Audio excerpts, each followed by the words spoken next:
And welcome back to Europa with me, 54 Bear. It's day 107, I think. Can't actually tell because I'm wearing my suit. Let's see if I take that off. Yeah, day 107. Okay. Having some weird issues with the solars, reporting a little bit of charge. Don't know what that's about, but it happens periodically at night. Yes. First order of business is I want to make a medical pill. I don't need one, but I had one, and now I no longer do because I used it. So I've made the chemistry station, which you need. It requires 10 fern, 1 silver, and 1 cobalt, I believe. So I have 14. To be honest, this was the only reason I was growing ferns at this point. Right, so we'll put 4 of them back.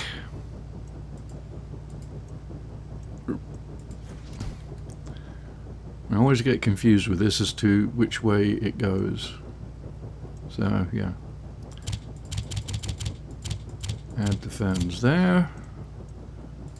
1 silver. 1 cobalt. Will produce medical pill.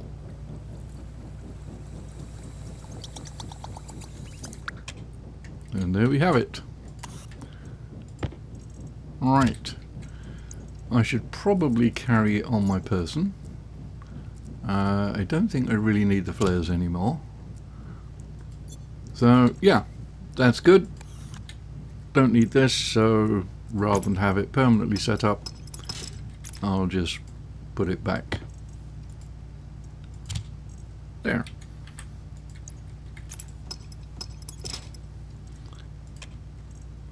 Excellente. Alright, we're okay for food, and let's see. Oh, battery's just about toast on this one. Alright, I did some mining, made some ores, and I have an idea how I can cool down the tanks in the furnace. I don't know whether it will work or not. I think it's stupid, so we're going to do it. And yeah, it's long past time that I put an automated airlock in here, but to be honest, I'm so used to it now on this particular save, I'm not certain if I'm going to do anything with it. Alright, so I used tank 3 to smelt a bunch of ores, and it reduced the temperature by 800 Celsius. Which is actually true both ways. It reduced it by 800 Kelvin and 800 Celsius. So what I'm thinking of doing is setting up a little chute network with an inlet here, and of course I should probably do it. Let's get no, not an overflow. We'll just do a straight, and we'll put it there. Then I can put an inlet below it. So it will catch everything and dump it out here. Now I'm going to need to make certain I can read the stuff, so the pipeworks will be a little stupid. I don't know if I want it coming out that way either, so let's go with a straight there, an outlet like so, and then just connect these 2 bits. I doubt if I have enough. In fact, almost certainly don't. Right, now I'm going to want to see at least tank 3, because that's the one I'm going to be working with. I want to get that down to Well, I want to drop it down another 20 degrees, I think. Actually, no, that's not right. I want to drop it down another 300. So let's see how many shoots I will actually need. Right, that should be high enough to allow me to see. I could do them across the floor, but then that means I'm hopping over them all the time, and I really don't want to do that.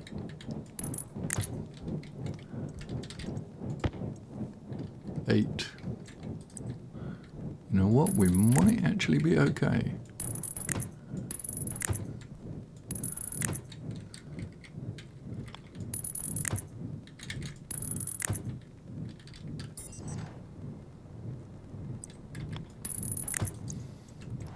Alrighty, so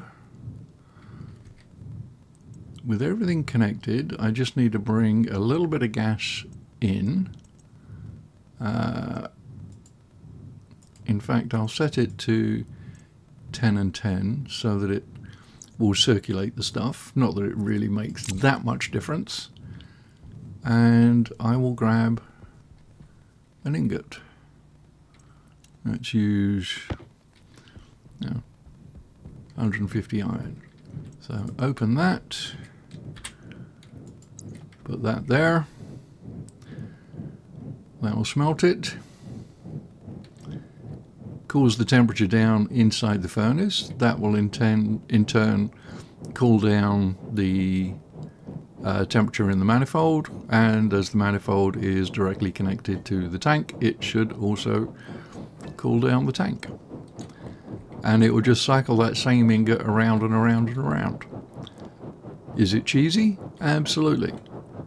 But as long as that mechanic exists in the game, we'll use it.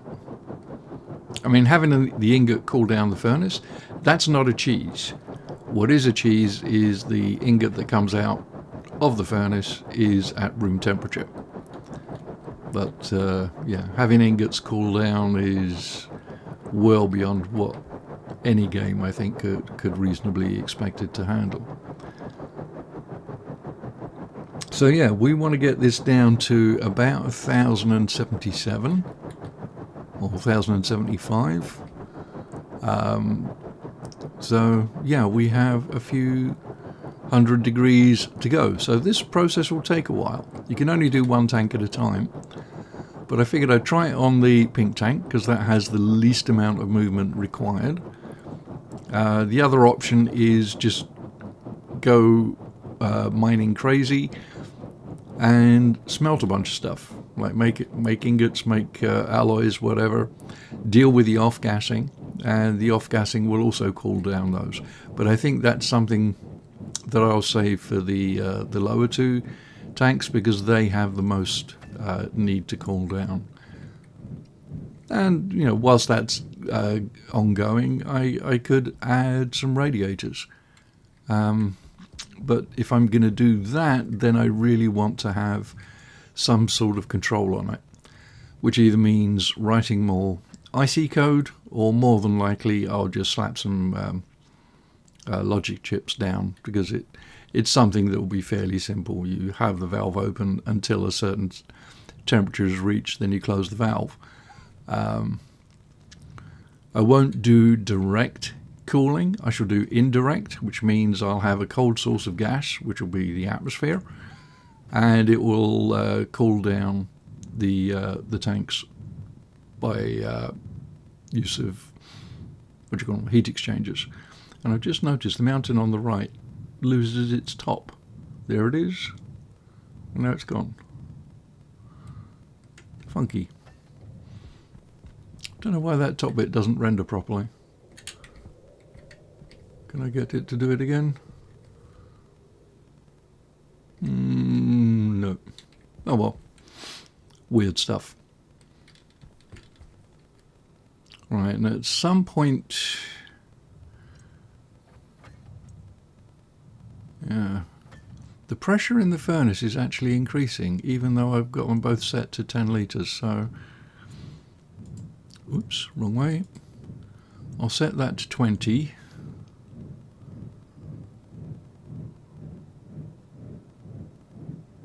Right, so that's reducing the pressure down.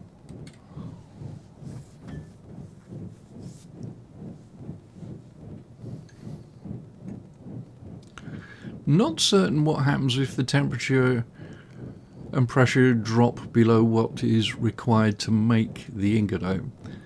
Wondering whether it deconstructs it into ores. I don't know. I mean, I could throw an ingot of a different type in and just have it cycle between, like doing iron and copper, or iron and lead. Lead would be a good one, actually, because that creates an ingot at much lower temperatures, so at least that would continue to work. And I don't have much use for the lead. I think I've got all the solder I'll ever need. Right, so that is in process. Of course, I have no automation on it, so I'm going to have to keep an eye on it. Hopefully, I will not let things go too bad. If I do let it go too far and I need to warm it up again, what I can do is get a manifold or get a furnace full of hotter gas and then switch tanks and pump it into the pink tank. I'd rather not do that because the potential for mucking things up is extreme. And my experience with doing risky things usually ends in disaster. And I really ought to figure out what seeds I need from this trader before sending him on his way. Oh, wow. Don't you just love that? 2 shadows, so there has to be another moon somewhere. Where is it?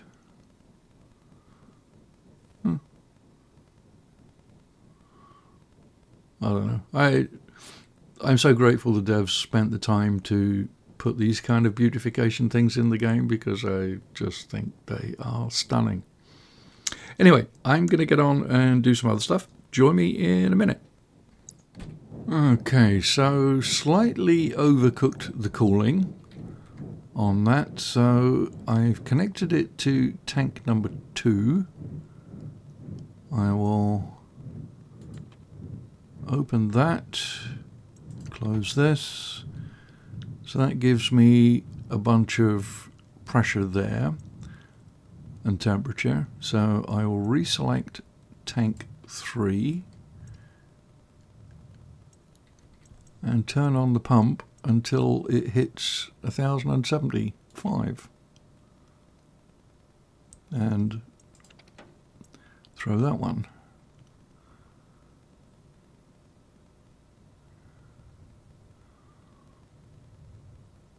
May have to do it multiple times.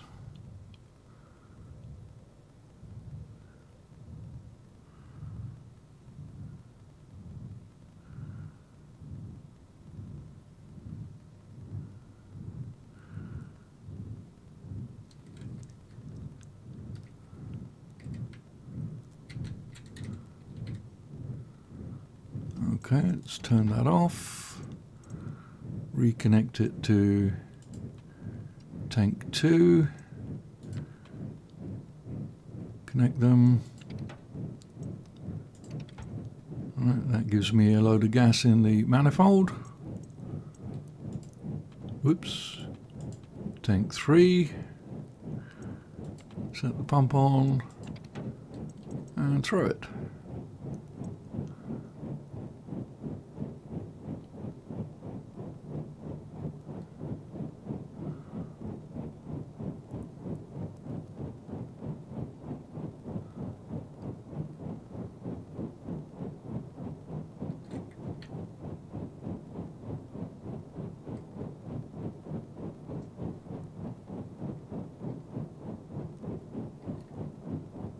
I guess there's just not enough of that hot gas to get it up that extra degree. Well, I'm going to call that a success. So, yeah, that's got the tank number 3, within a degree or 2 of where I wanted it. That should be fine. There is a bit of wiggle room. Next thing is to work on the next one. And what I'm going to do, I think, is I've got a load of coal. I'm going to degas that. That will have the advantage of, as well as cooling down the hot temperature, it will also add some more gas, because obviously as the temperature drops, so does the pressure. And I want to make certain I have a good amount of gas. So yeah, I don't actually need this at the moment. But I am going to want somewhere to store the coal, because I have a fair bit of it. I have, well, 4 out here, almost a full thing there, and I'm pretty certain one of the mining backpacks I have has a bunch of it. So, wow, that's a neat balancing trick. Yeah, I need to get something to store it in. Maybe just pipe it into this. I mean, I'm not going to sell it, but that's rather a long way to go. I don't think I really need a silo for it, but maybe we'll do that. I shall have a little think. And welcome back. Day 114 of our brutal start on Europa, and things are progressing. I've been doing the ingot shuffling trick, just basically running an ingot of iron through the furnace and spitting it out and automatically back in again. And that's got the temperature of tank number 2 down to 737. I'm actually aiming for closer to 700, so I've got a little bit left to go. But then this one, the blue one, that's got to get down to like 225, something like that. So that's got a lot of temperature to lose. So I have engaged in a little bit of pipe shenanigans. A little bit on the base too. I just expanded the O2 and nitrogen capability, or storage capacity. But yes, a couple of heat exchangers with some pipage, which is not very clear. I think I'm going to need to paint it. Power critical. One heat exchanger to cool the stuff, one to warm it up. So there are 4 connections coming into the cooler one, because conceivably I may even want to get the hot one cold. Not really certain about that. But then on the hot one, because the hot tank is going to be the one providing the heat, there's only 3 connections to that. So that's why the number is a little bit out of whack. Now, I haven't actually connected these to the tanks yet. I should probably do a quick save, just in case I royally mess things up. Right, so that one's going to be blue.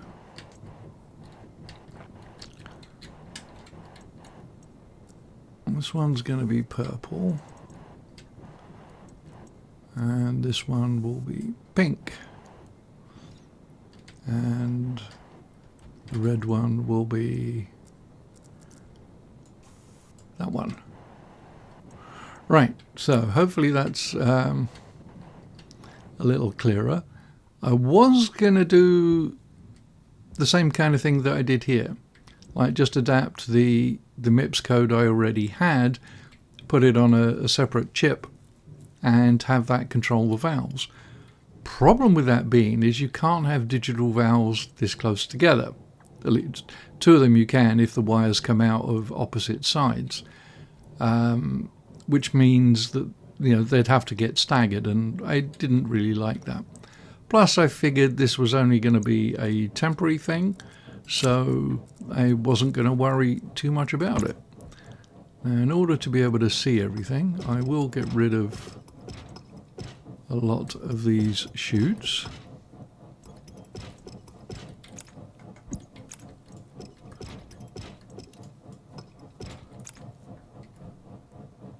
No, and Temperature low. Temperature critical. ran out of power again. Temperature low. Yeah, really need to get some more storage out here. Okay, so anything I do with this is going to be independent of the furnace management chip, for want of a better description. So yeah, right, I want to work with the blue one, so let me get that one connected. There's my small one. So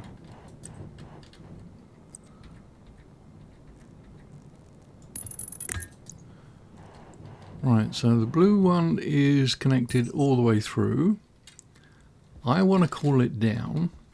Now I've already put in a little bit of O2 in this. This is actually a closed system, and that may be a mistake because there's not really a lot of stuff in here.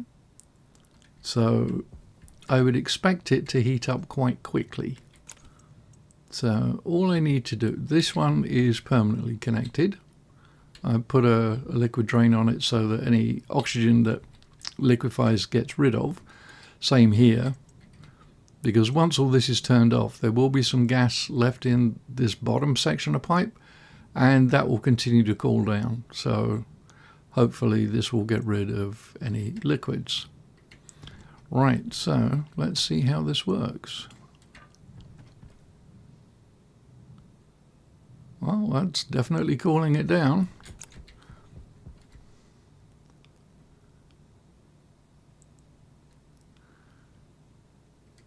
Temperature is definitely hot in there, but the pressure is okay. As long as it continues to absorb the heat, we'll be fine. Now, unfortunately, because it's not an electrically or it's not a valve that can be controlled by logic, I really have to keep an eye on it.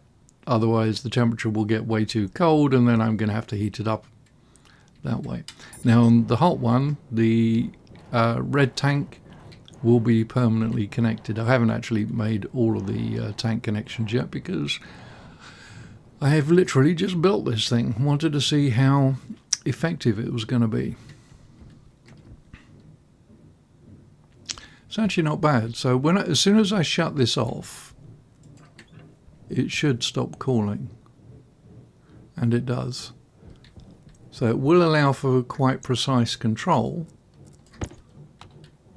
And then of course you've got the continual cooling of this, which will cool down this bit as well. Yeah, I was debating whether just to have a bunch of pipes with a load of passive vents. But yeah, I think pressurized is probably the way to go.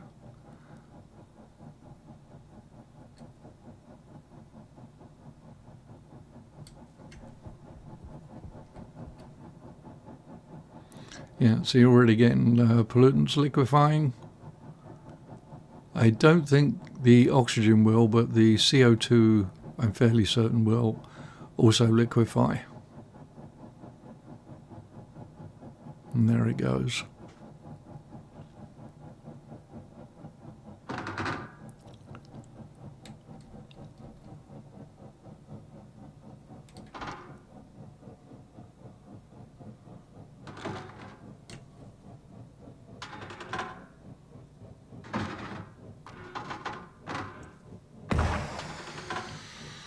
Okay. Well, one liquid drain is not enough.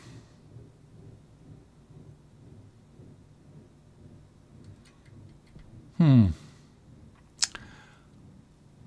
might have to put a vent on it just to get rid of whatever's in this little section when I'm done. I wouldn't want to just open a valve and have a passive vent on it, because then that will let oxygen in And I don't really want there to be oxygen going into these tanks if I can avoid it.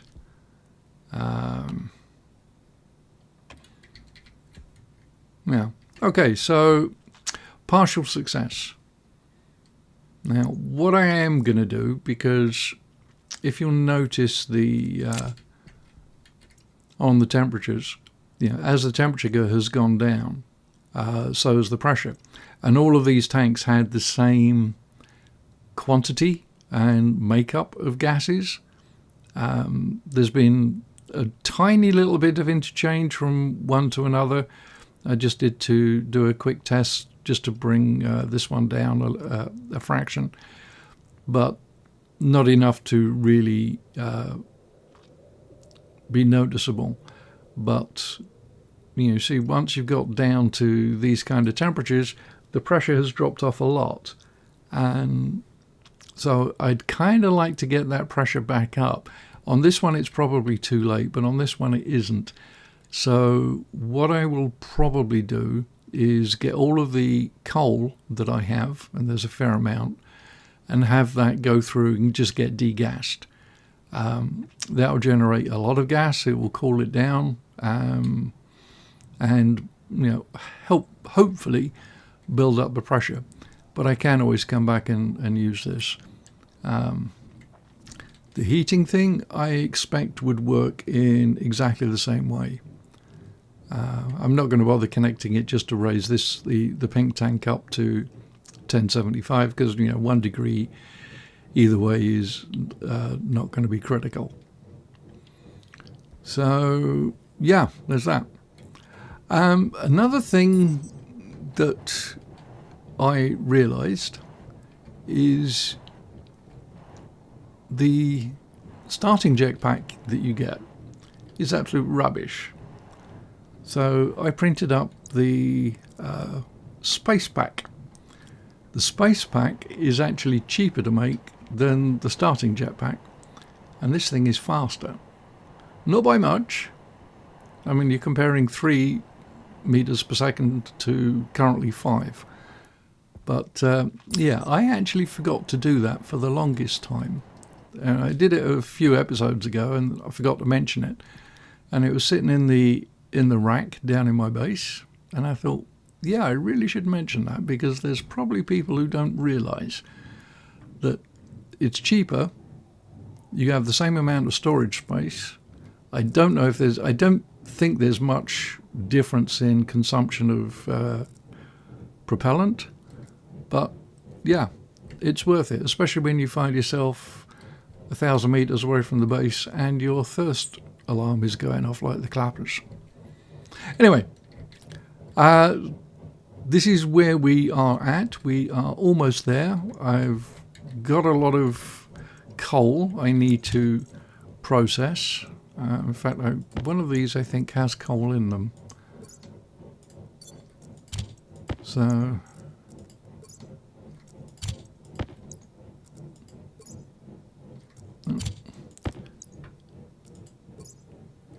no, it must be one of the other ones. These are the new hard ones that give you an extra 4 slots. Somewhere. Oh, there. I have the original ones I had.